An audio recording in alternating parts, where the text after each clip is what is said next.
What if I told you that Hamnet is genius, not just for the story, but for the hidden details that director Chloé Zhao carefully put into every scene?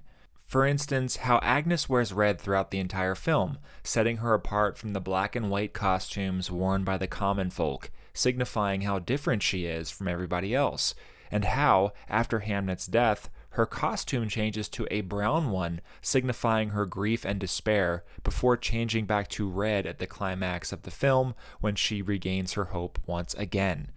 These touches are deliberately placed by the filmmakers, and once you see them, you can't unsee them.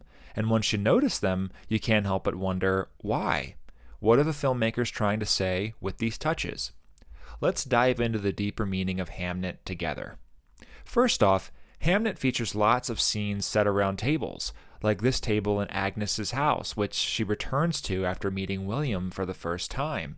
We see it again in a flashback Agnes has of her mother teaching her and her brother how to work with plants. Then this table at William's house, where he has dinner with his family and later tells them of his love for Agnes. Then we have this table here with pitchforks above the fireplace that's featured when Shakespeare goes to London for the first time, and then when Hamnet and Judith trade places for a day, and then when William goes back to London after Hamnet's death. One detail I love about this set is how the pitchforks above the fireplace reinforce themes from the story. Chloé Zhao uses this set a lot for scenes where Shakespeare must leave his family and go back to London. It's almost like William and Agnes represent the pitchforks here. Agnes wants to stay close to her family and the forest, and William has to go to London to pursue his theater career. William exits stage left in both scenes where he leaves for London, and Agnes seems to move right in both of these scenes. They're moving in opposite directions, and it becomes a source of conflict when William's not there for Hamnet's death later on. Speaking of tables, it is a table where Agnes and Shakespeare have sex for the first time. Why not out in the woods? Why a table, of all places? Then we have the scenes where Shakespeare sits at a table and writes his plays. In one early scene, we watch him write the famous second scene in Act 2 of Romeo and Juliet. So the light beyond the wind of rain. It is the east, Juliet is the sun. Then this scene where William unravels in front of Agnes, featuring one long take that goes on for almost 3 whole minutes with no cuts. I started my video talking about tables because I think it touches on one of the core messages of the film. Hamnet is about so many things, but one theme that seems to come up over and over again is one of legacy, particularly what gets passed down from parent to child. For example, when Agnes comes back into her house after meeting William, we see Joan swimming with the girls at the table, while the boys write on parchment paper, perhaps practicing their Latin. This scene has a stark contrast between a flashback Agnes has of her mother sitting at the same table with Bartholomew and her teaching them how to make medicine from plants. There's love and tenderness in that scene, which is so different from the cold, detached feel of this earlier scene with Joan. Now, look at this dinner scene with William's family. His father hits him and berates him, despite the fact William works to pay off his debts.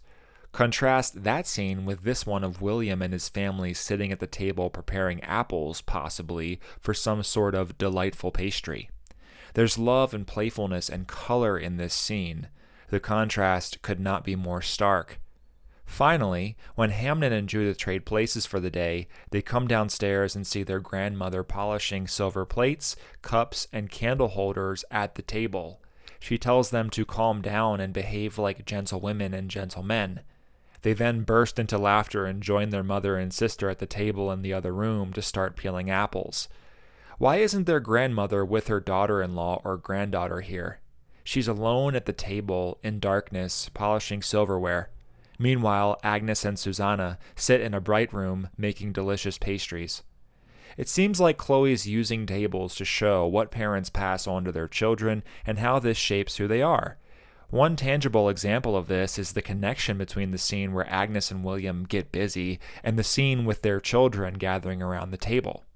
What's on the table and surrounding surfaces as Agnes and William start to, apples. Cool. Now, what is William's family preparing at the table later in the movie? Apples again. Rewind a little, and we see apples again on the table when William first leaves for London and says goodbye to Agnes. Also, apples tie into Hamlet the play in an important sense, as the king is poisoned while sleeping in his orchard. After William and Agnes consummate their love on this apple-ridden table, she gets pregnant. This is the start of their family right here. To me, it almost seems like Chloe's using apples as a metaphor for legacy as well. We've all heard the phrase, "the apple doesn't fall too far from the tree," signifying how children can be very much like their parents. This is one of the central themes of the film. William, right after he has his first child, experiences a profound sadness that's connected to his father. This scene where he makes gloves with his dad and the one after where he writes over candlelight in distress showcases this well.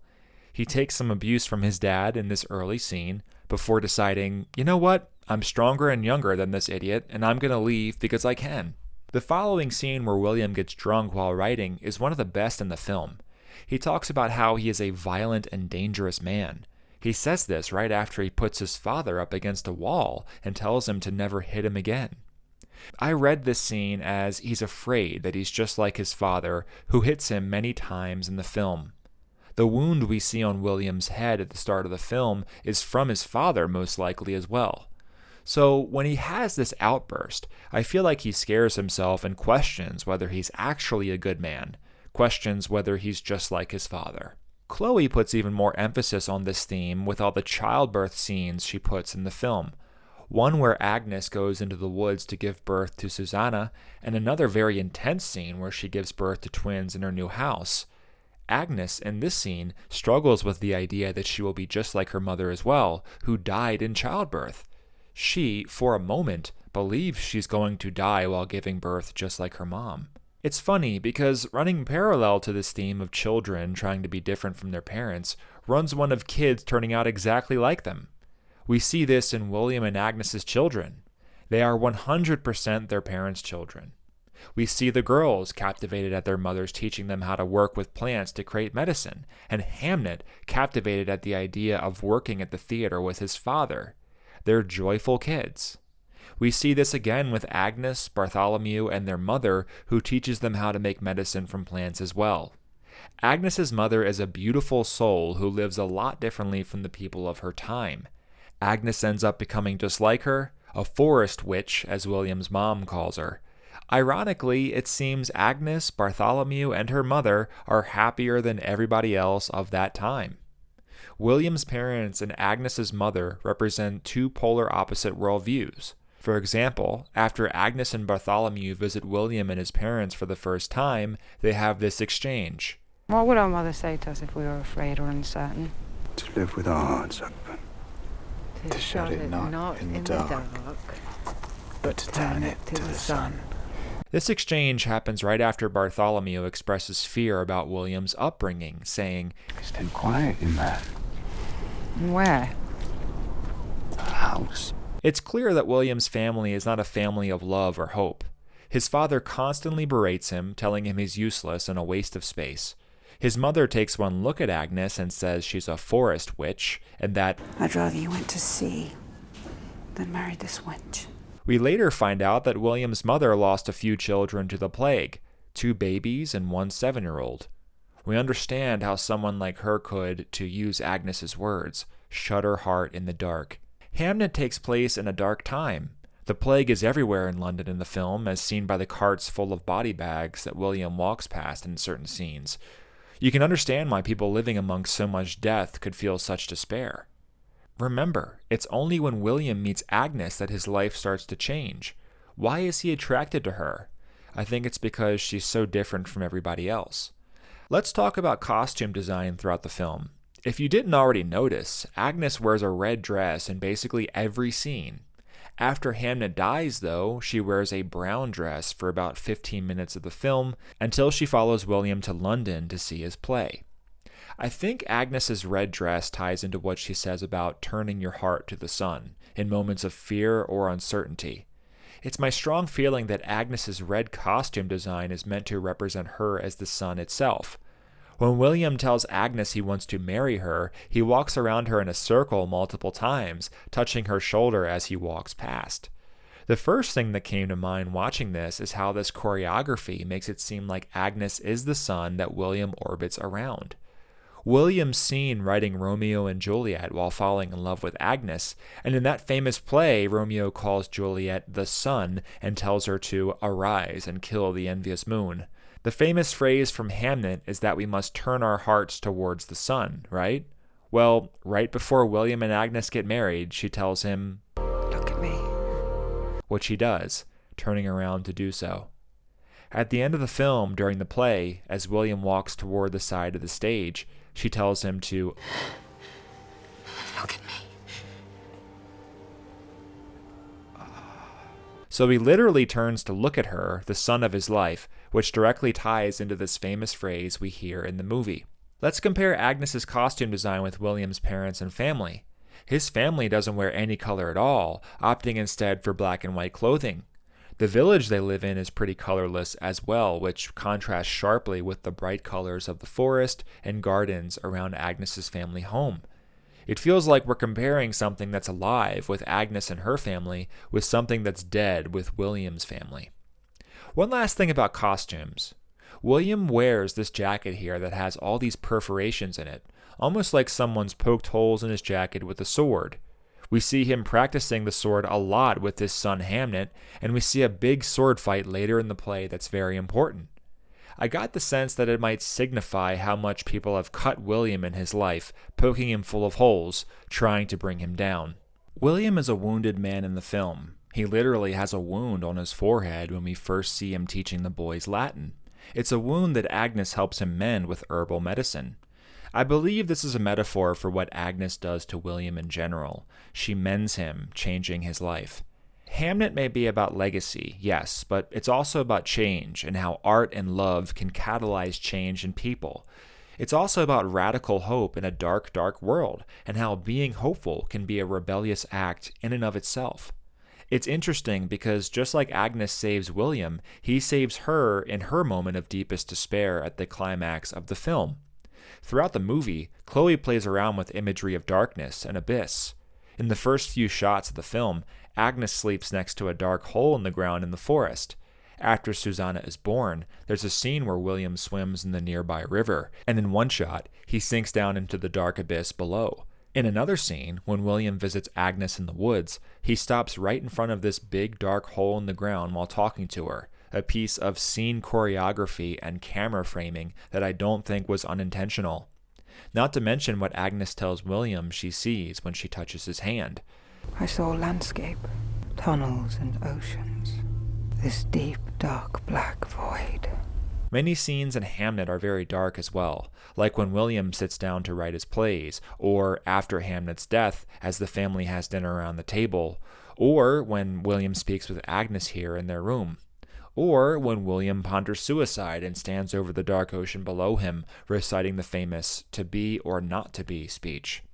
Then, finally, we have the deep, dark, black doorway that's cut in the middle of this beautiful set dressing in Hamlet, a visual callback to the deep, dark, black void in the forest that Agnes sleeps next to.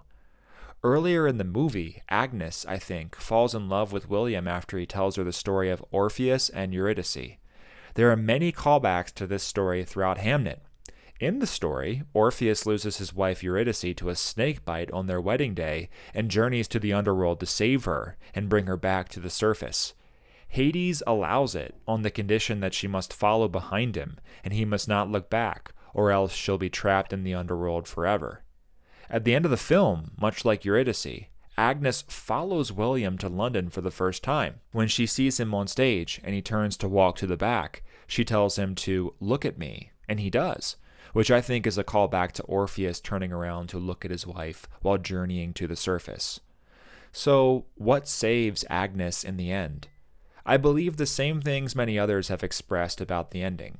The fact that William uses this play to process his own grief, and that this play ensures Hamnet lives on in some way and honors his memory.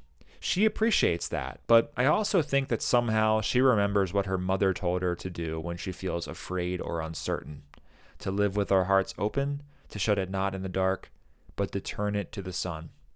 She motions to her heart as she sees Hamnet walk through the dark door, a reference, I think, to this beautiful phrase from her mother about living with our hearts open. This creed describes our world. It is a brutal, unforgiving world, filled with pain. Most people shut their heart in this darkness, becoming bitter. I believe Hamnet has a motif of sheep that it uses to express this point. William's mother says this at the start of the film. Latin for boys who will be naught but sheep farmers. It is the putting on of airs. Joan asks Agnes where she was at the start of the movie, and she says, Where have you been? I was in the field helping Bartholomew. Newborn lamb is unwell. Many times in frames of certain shots, we see sheep and people working with sheepskin around William's house. Not to mention that gloves and glove making, the type of business that William's father has, were made out of sheepskin in these days. We know that sheep are often used as a metaphor for people following the herd and being like everybody else. I think Chloe is trying to show just how common shutting your heart in the dark really is, how easy it is to be the person that society expects you to be. At the end of the film, a banner unravels outside Shakespeare's theater. It reads, Totus mundus agit histrionem, a Latin phrase meaning, all the world plays the actor, or more famously, all the world's a stage, meaning that many human beings act how society expects them to act. We're all actors at the end of the day. Someone who's very much not concerned with what society thinks of her is Agnes. She, for most of the movie, decides to not live how the people of that time lived. She also, with help from her mother, decides to not shut her heart in darkness and keep her heart open instead. Chloé Zhao, I think, is trying to show just how unique it really is to have hope in a dark world and keep your heart open. And finally, she shows how this rule can transform us in moments of intense grief and despair if we simply remember it. Thanks so much for watching. What did you notice in Hamnet? Let me know in the comments below. And if you want more film analysis like this, consider subscribing to my channel. I publish new videos every week covering quality films and TV shows. I'll see you next time.